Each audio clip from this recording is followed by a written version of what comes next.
আমি আমার মাকে প্রশ্ন করেছি, মা তুমি যখন দুই হাত তুলে কাঁদো, আপনারা দেখবেন মায়েরা মাঝে মাঝে চোখের পানি ছেড়ে দিয়ে চোখের পানি চোখ ফুলিয়ে তারা কাঁদে। আমি আমার মাকে প্রশ্ন করেছি, মা তুমি যখন দোয়া করো তখন তুমি বলো তুমি সবার আগে কার জন্য দোয়া করো? সেই মা কি বললেন জানেন?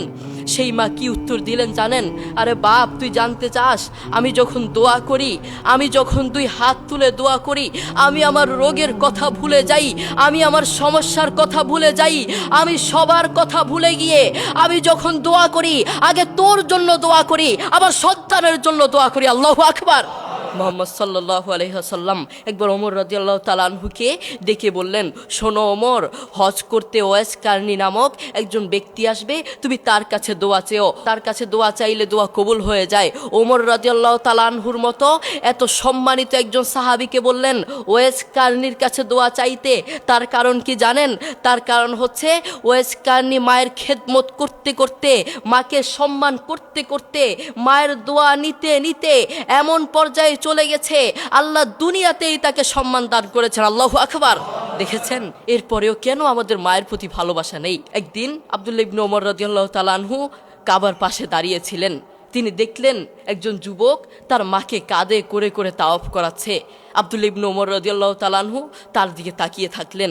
এরপর যুবকটি আব্দুল্লাহ ইবনে ওমর রাদিয়াল্লাহু তাআলা আনহুর কাছে এসে বললেন, আমি কয়েকটা বছর এভাবে আমি আমার মাকে কাঁধে করে বেড়াই, আমি আমার মাকে বাথরুমে নিয়ে যাই কাঁধে করে, আমি আমার মাকে খাওয়াতে নিয়ে যাই কাঁধে করে, প্রত্যেকটা জায়গায় আমি আমার মাকে এভাবে কাঁধে করে নিয়ে যাই। আপনি বলুন, আপনার কাছে আমার প্রশ্ন, আমি কি আমার মায়ের হক আদায় করতে পেরেছি? আমি কি আমার মায়ের হক আদায় করতে পেরেছি? আব্দুল্লাহ ইবনে ওমর রাদিয়াল্লাহু তাআলা আনহু কি বললেন জানেন? তোমার মা তোমাকে জন্ম দেওয়ার সময় কয়েক হাজার কষ্টের নিঃশ্বাস ছেড়েছে।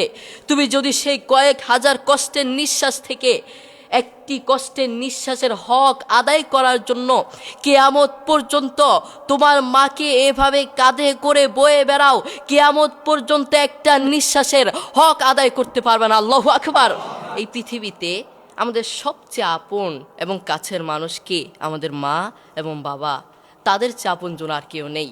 আমাদের উচিত তাদের সাথে সুন্দর ব্যবহার করা, তাদের সাথে সুন্দর আচরণ করা। বন্ধু, আমি তোমাকে বলতে চাই, সবসময় মায়ের পাশে থাকার চেষ্টা করবা, মায়ের খেদমত করার চেষ্টা করবা, মাকে সহযোগিতা করার চেষ্টা করবা। কখনো একটা কাজ করবা না, সেই কাজটা কি? সেই কাজটা হচ্ছে কখনো মায়ের বদদোয়া নেওয়ার চেষ্টা করবা না। বন্ধু মনে রেখো, দোস্ত মনে রেখো, মায়ের বদদোয়া নিয়েছো মানে তোমার পুরো লাইফ নষ্ট হয়ে যাবে, পুরো জীবন নষ্ট হয়ে যাবে। মনে রেখো, রাইফেলের গুলি মিস হতে পারে, মায়ের বদদোয়া মিস হতে পারে না, ঠিক কিনা? এই জন্য মায়ের কাছ থেকে কখনো বদদোয়া নেওয়া যাবে না। রাজি আছি ইনশাল্লাহ? আমরা কখনো মায়ের কাছ থেকে বদদোয়া নিব না, সবসময় দোয়া নেওয়ার চেষ্টা করব। তুমি যদি মায়ের কাছ থেকে দোয়া নাও, আল্লাহ সুবহানাহু ওয়া তাআলা তোমাকে দুনিয়াতেই আল্লাহর দয়ায় সম্মানিত করে ফেলবেন। এই জন্য ওমরের মতো সাহাবীকে বললেন ওয়েস কারনির কাছে দোয়া চাইতে। এই জন্য আমরা মায়ের দোয়া নিব, মায়ের সাথে সুন্দর আচরণ করব। রাজি আছি ইনশাল্লাহ? আমরা মায়ের সাথে সবসময় সুন্দর আচরণ করার চেষ্টা করব। আপনি দেখেন, আপনার মা আপনাকে প্রকৃতভাবে ভালোবাসেন ভাই, আপনাকে নিজের জীবনের চেয়েও ভালোবাসেন। আর কাউকে ভালো না বাসলেও তার সন্তানকে ভালোবাসেন। আপনার বন্ধু আপনাকে স্বার্থের জন্য ভালোবাসে, যারা আপনার জন্য পাগল তারা আপনাকে স্বার্থের জন্য ভালোবাসে। আপনার প্রিয় মানুষ আপনাকে স্বার্থের জন্য ভালোবাসে। সারা পৃথিবীটাই ধোঁকা, আপনাকে সবাই স্বার্থের জন্য ভালোবাসে। আপনার প্রতিবেশী আপনার কাছে আসবে স্বার্থের জন্য, আপনার প্রিয় মানুষ আপনার কাছে আসবে স্বার্থের জন্য, আপনার ভালোবাসার মানুষ আপনার কাছে আসবে শুধুমাত্র স্বার্থের জন্য। সারা পৃথিবীটাই ধোঁকা ধোঁকা, সারা পৃথিবীটা আপনার থেকে নিতে চায়, কিন্তু আপনার মা আপনাকে নিজের জীবনের চেয়েও ভালোবাসে, কিন্তু সেটা আপনি জানেন না। করোনা হওয়ার পরে, করোনার কথা মনে আছে? করোনা হওয়ার পরে আপনারা দেখেছেন বন্ধু বন্ধুর কাছে যায় নাই, প্রতিবেশী আরেক প্রতিবেশীর কাছে যায় নাই, স্বামী স্ত্রীর কাছে যায় নাই। করোনা হওয়ার পরে বন্ধু বন্ধুর কাছে যায় নাই, বান্ধবী বান্ধবীর কাছে যায় নাই, এক বন্ধু আরেক বন্ধুর কাছে যায় নাই, প্রতিবেশী প্রতিবেশীর কাছে যায় নাই। কিন্তু এখন এই ইতিহাসের পাতা খুললে দেখা যায়, এখন এই ইতিহাস সাক্ষী আছে, মা তার ছেলেকে কাঁধে করে হাসপাতালে নিয়েছে। করোনা হওয়ার হওয়ার পরে বাবা তার ছেলেকে কাঁধে করে হাসপাতালে নিয়েছে। এখনো ইতিহাস সাক্ষী আছে, করোনা হওয়ার পরে মা তার ছেলেকে চুমু খেয়েছে। করোনা হওয়ার পরে বাবা তার ছেলের পাশে সারা রাত ছিল, ঠিক কিনা? এখনো ইতিহাস আছে, ইতিহাসের পাতা উল্টিয়ে দেখুন, এখনো ইতিহাসের সাক্ষী আছে। আপনার মা আপনাকে নিজের জীবনের চেয়েও ভালোবাসেন, কিন্তু সেই মায়ের প্রতি আপনার কোনো ভালোবাসা নেই, সেই বাবার প্রতি আপনার কোনো ভালোবাসা নেই। আপনি নাফরমান, আপনি কত বড় নাফরমান, আপনি নিজেকে প্রশ্ন করুন, আপনি কত বড় নাফরমান।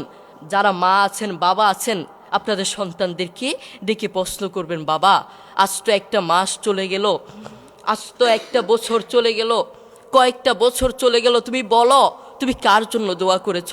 তোমার মা আমি আমার জন্য দোয়া করেছ? তোমার বাবা আমি আমার জন্য দোয়া করেছ? সন্তান কি বলবে জানেন? আমি মা দুঃখের বিষয়, আপনার জন্য আমি দোয়া করতে পারি নাই, বাবা আপনার জন্য আমি দোয়া করতে পারি নাই। কি সন্তান আপনি জন্ম দিলেন, যেই সন্তান আপনার জন্য দোয়া করতে পারে না, ওটা সন্তান হতে পারে না। ওটার মতো নাফরমান আসমানের নিচে জমিনের উপরে আর একটা হতে পারে না, ঠিক কিনা?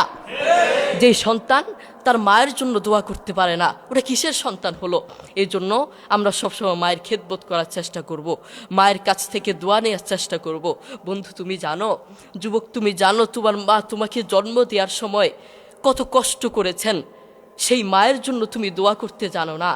আমি আমার মাকে প্রশ্ন করেছি, আমার বাবা আমার দাদুকে প্রশ্ন করেছে, মা তুমি যখন দুই হাত তুলে কাঁদো, আপনারা দেখবেন মায়েরা মাঝে মাঝে চোখের পানি ছেড়ে দিয়ে, চোখের পানি চোখ ফুলিয়ে তারা কাঁদে। আমি আমার মাকে প্রশ্ন করেছি, মা তুমি যখন দোয়া করো তখন তুমি বলো তুমি সবার আগে কার জন্য দোয়া করো? সেই মা কি বললেন জানেন? সেই মা কি উত্তর দিলেন জানেন? আরে বাপ তুই জানতে চাস, আমি যখন দোয়া করি, আমি যখন দুই হাত তুলে দোয়া করি, আমি আমার রোগের কথা ভুলে যাই, আমি আমার সমস্যার কথা ভুলে যাই, আমি সবার কথা ভুলে গিয়ে আমি যখন দোয়া করি আগে তোর জন্য দোয়া করি, আমার সন্তানের জন্য দোয়া করি। আল্লাহু আকবার।